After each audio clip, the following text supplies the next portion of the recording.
एक छोटे से गांव में एक युवक रहता था जिसका नाम रोहन था। रोहन बहुत आलसी था और वह हमेशा अपने कामों को टालता रहता था। वह सोचता था कि कल करूंगा, पर कल कभी नहीं आता था।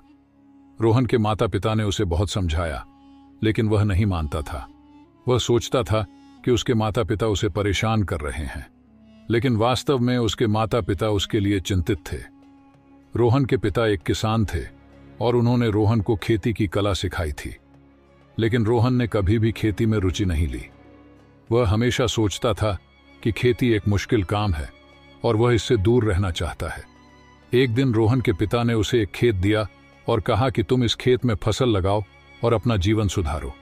लेकिन रोहन ने खेत में फसल लगाने की जगह सोचने में ही समय बिता दिया।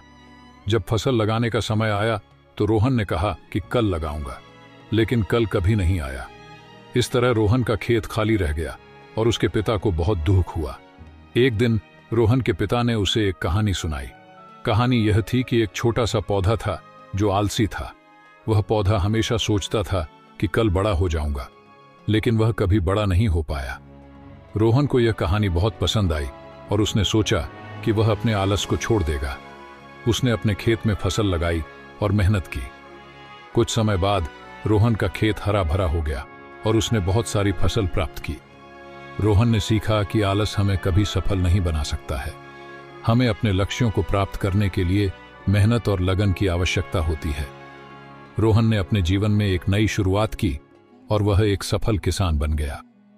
रोहन की कहानी से हमें यह सीखने को मिलता है कि आलस हमारे जीवन को बर्बाद कर सकता है, लेकिन अगर हम आलस को छोड़ दें और मेहनत करें तो हम अपने लक्ष्यों को प्राप्त कर सकते हैं। रोहन ने अपने जीवन में बहुत सारी चुनौतियों का सामना किया, लेकिन उसने कभी हार नहीं मानी। वह हमेशा मेहनत करता रहा और अपने लक्ष्यों को प्राप्त करने के लिए संघर्ष करता रहा। आखिरकार रोहन की मेहनत रंग लाई और वह एक सफल किसान बन गया। उसने अपने परिवार को गर्व से भर दिया और अपने गांव में एक मिसाल बन गया।